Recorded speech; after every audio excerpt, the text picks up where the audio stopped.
Iran, a land at the crossroads of empires where east meets west. Its mountains and deserts shaped its people and history, making it both a prize and a fortress. From the Silk Road to modern times, Iran's geography has made it a center of wealth, culture, and conflict. This is the story of a nation forged by struggle, rising again and again from the ashes. Over 2,500 years ago, the Achaemenid Empire rose under Cyrus the Great, forging a vast multicultural realm. Epic clashes like the Greco-Persian Wars shaped history, but even mighty Persia faced defeat.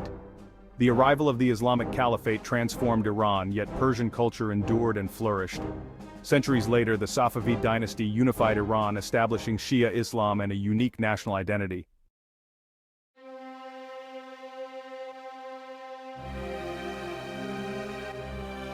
As we move into the modern era, the nature of conflict shifts dramatically. The 18th and 19th centuries saw Iran caught between the ambitions of rising European powers, most notably the Russian and British empires. While the brief but brilliant military campaigns of Nader Shah represent a final flash of Persian imperial might, his death plunged the nation back into turmoil. We will investigate the devastating Russo-Persian Wars, which resulted in catastrophic territorial losses and marked a clear decline in Iran's relative power. This period showcases a nation no longer fighting for imperial glory, but increasingly for its very sovereignty against the encroaching forces of colonialism and industrial-era warfare. The 20th century presented a new set of challenges. Though officially neutral in both world wars, Iran could not escape the strategic calculations of the great powers. Its vast oil reserves and crucial location meant it would be occupied by foreign forces, a stark reminder of its vulnerability in a world dominated by global conflicts. This experience of helplessness would deeply influence Iranian politics for generations to come. The latter half of the century would bring a conflict of a different kind, the brutal, grinding Iran-Iraq War. Lasting 8 long years, it was one of the deadliest conflicts of the post-World War II era, a war of attrition that tested the endurance of the newly formed Islamic Republic to its core. This epic timeline will conclude by examining Iran's role in the complex conflicts of the 21st century. In an age of asymmetric warfare, Iran has engaged not in large-scale conventional wars, but in a web of proxy conflicts, cyber attacks, and economic standoffs that shape the geopolitics of the entire Middle East. This is the modern face of its long history of struggle, a fight for influence and survival waged through unconventional means. From supporting allies in Syria and Lebanon to facing crippling international sanctions, Iran continues to navigate a hostile landscape, proving its enduring ability to adapt its strategies to the changing nature of power and conflict. Ultimately, this exploration of Iran's war history is about more than just a scorecard of victories and defeats. It is a profound story of survival. It raises a central question: how has a civilization endured millennia of invasions, occupations, and devastating wars while retaining such a strong and continuous sense of identity? The answer lies in its remarkable resilience. Iran's legacy is not simply one of military prowess, but of cultural persistence and an uncanny ability to absorb, adapt, and endure. From the gates of Persepolis to the streets of modern Tehran, it is a testament to a people whose history has been written in conflict, but whose spirit has never been conquered. Persian military might began with a small kingdom in Iran. In the 6th century BCE, Cyrus the Great rose from Persis, uniting the Iranian tribes and toppling the Median Empire. He expanded west, conquering Lydia and then Babylon, often with brilliant tactics and little bloodshed. Cyrus's legacy endures as a just ruler, remembered for tolerance and forging the mighty Achaemenid Empire. Cyrus the Great built a vast empire, but it was Darius I who perfected it. Rising after civil unrest, Darius crushed rebellions and recorded his victories in the Behistun inscription. He divided the empire into satrapies, introduced the Daric coin, and built the royal road for rapid communication. Darius's reforms and conquests made Persia a stable, wealthy superpower, truly the empire perfected.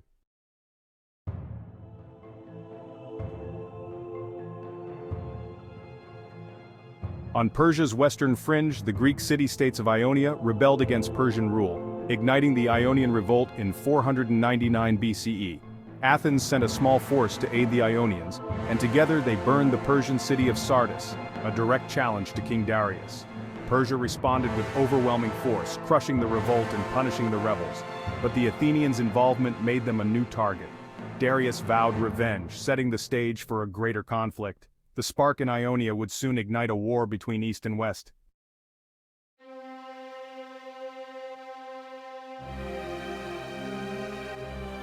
In 490 BCE, Darius launched a massive invasion to punish Athens, but the Greeks won a shocking victory at Marathon. Years later, Xerxes led an even larger force, overwhelming the Greeks at Thermopylae and burning Athens, but suffering a devastating naval defeat at Salamis. The Persians retreated after further losses at Plataea, ending their westward expansion. The Greco-Persian Wars secured Greek independence and changed the course of history. Persia's defeat marked a turning point between the two civilizations.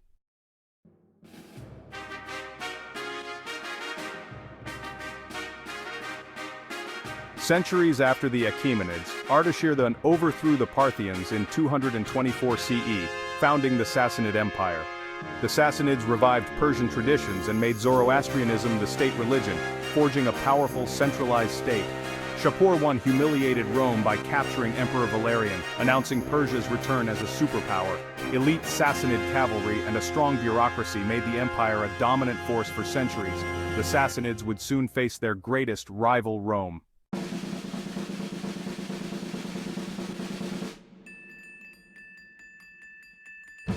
For over 4 centuries, the Sassanids and Romans, later Byzantines, fought a grinding struggle for control of the Middle East.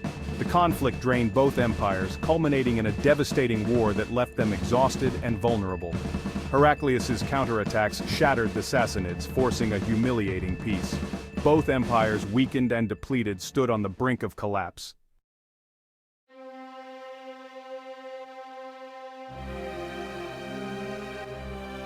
In the wake of endless war, the weakened Sassanid Empire faced a new threat: the armies of Islam.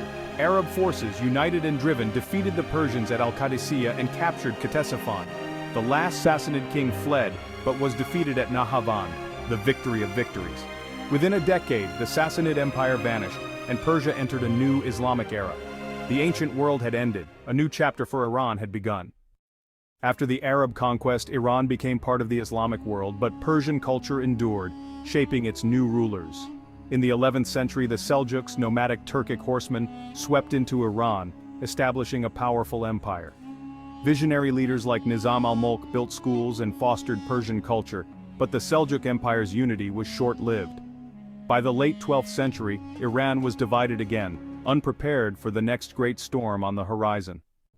In the early 13th century, Genghis Khan led the Mongols from the steppes, forging the most ruthless military machine the world had ever seen. Their invasion of the Khwarezmian Empire was swift and apocalyptic, leaving cities like Samarkand and Merv in ruins. The Mongols used terror as a weapon, massacring entire populations and destroying centuries of culture. Iran was left shattered and depopulated, a devastation unparalleled in history. Iran, fractured after the Mongol invasion, faced its final conquest under Hulagu Khan, Genghis Khan's grandson. Hulagu's campaign crushed the assassins and destroyed Baghdad, ending the Abbasid Caliphate.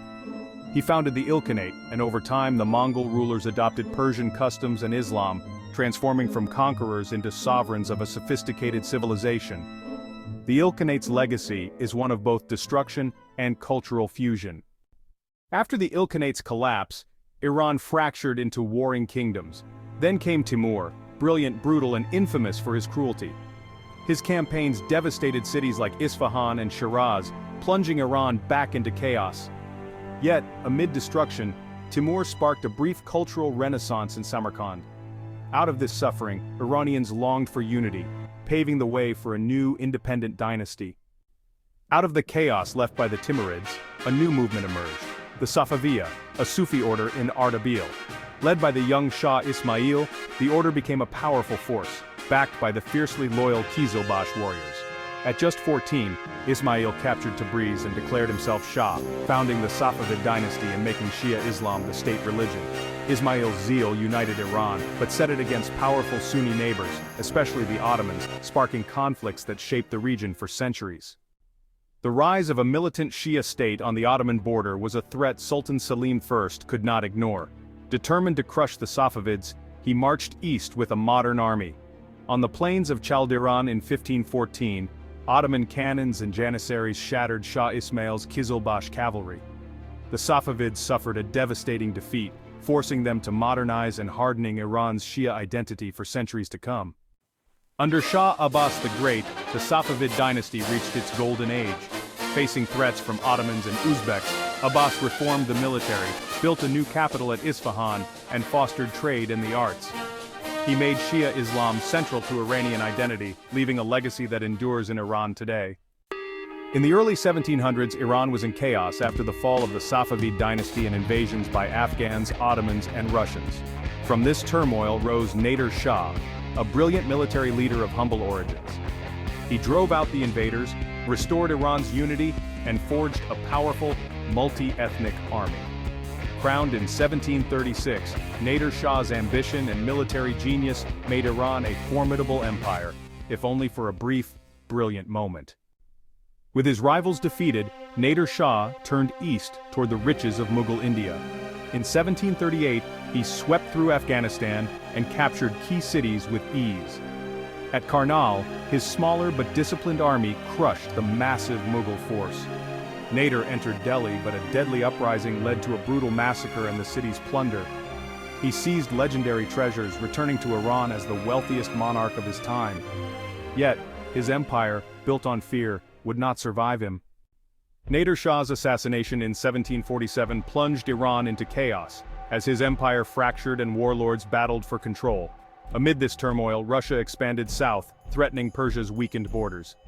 The First Russo-Persian War erupted, revealing Iran's military decline against a modern European power. The Great Game had begun. Persia now fought not for glory, but for survival. The First Russo-Persian War ended in defeat for Persia, forcing it to cede vast Caucasus territories in the humiliating Treaty of Gulistan.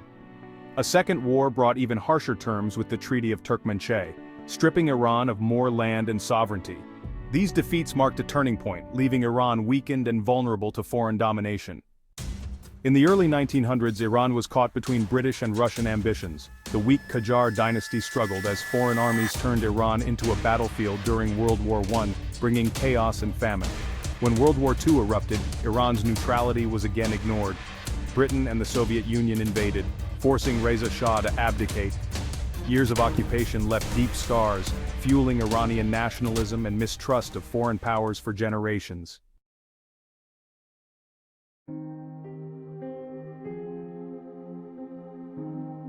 On September 22, 1980, Iraq invaded Iran, hoping to seize oil-rich land and crush the new Islamic Republic. But instead of collapsing, Iran united in resistance, turning the war into a brutal, years-long struggle. Both sides suffered immense casualties, with chemical weapons and city attacks devastating civilians.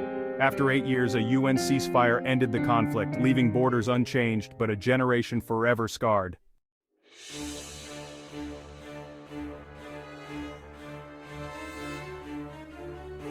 In the decades following the Iran-Iraq War, Iran has avoided engaging in another large-scale conventional war. The lessons of that brutal conflict, combined with the reality of facing technologically superior adversaries like the United States, led Iran to develop a different kind of military strategy.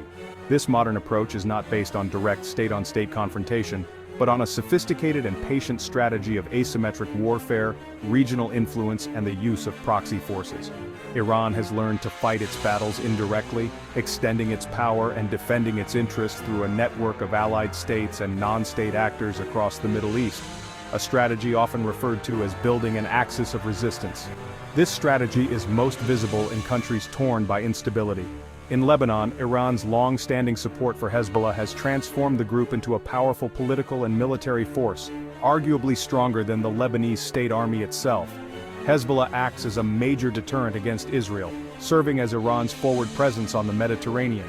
In Syria, Iran intervened decisively to save the government of its key ally, Bashar al-Assad, during the Syrian civil war, deploying Revolutionary Guard advisors and mobilizing thousands of Shia militia fighters from across the region. This intervention secured a vital link in its regional network and demonstrated its ability to project power far beyond its borders.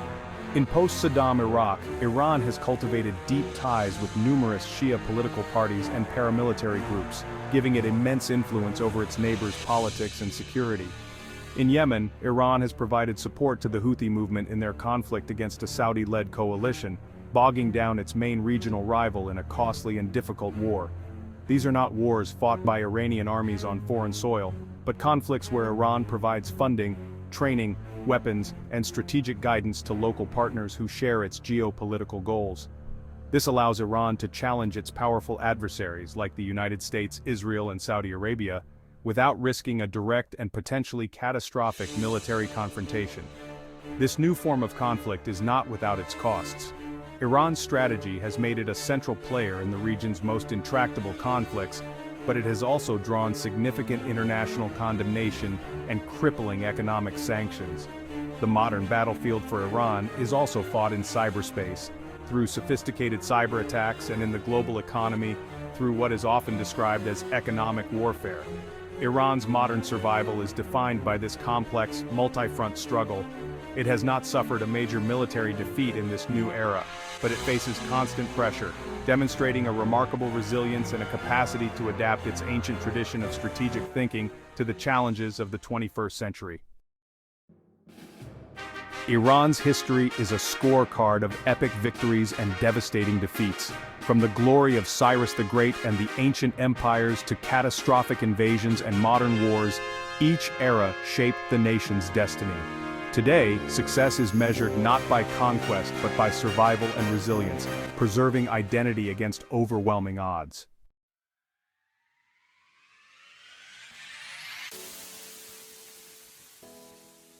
Ultimately, to judge Iran's history solely on a military win-loss record is to miss the most profound truth of its story.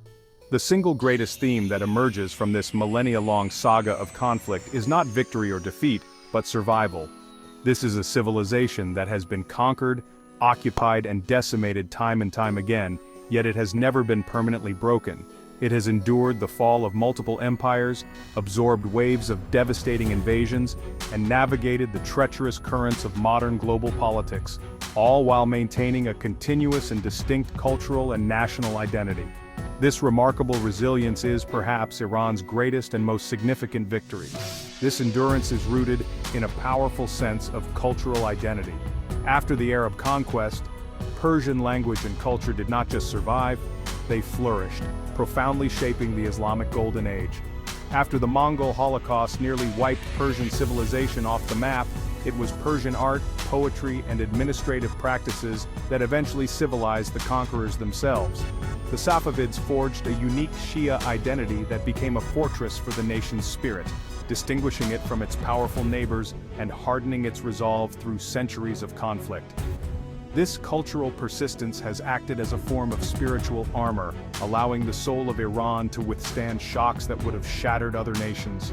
Today, Iran continues to apply this ancient lesson of survival to the complexities of the 21st century. Facing crippling economic sanctions, regional rivalries, and the constant threat of conflict with technologically superior adversaries, Iran has adapted. It fights its battles indirectly, through proxy forces, cyber warfare, and diplomatic maneuvering. It leverages its geography, its deep well of strategic patience, and its people's proven capacity to endure hardship.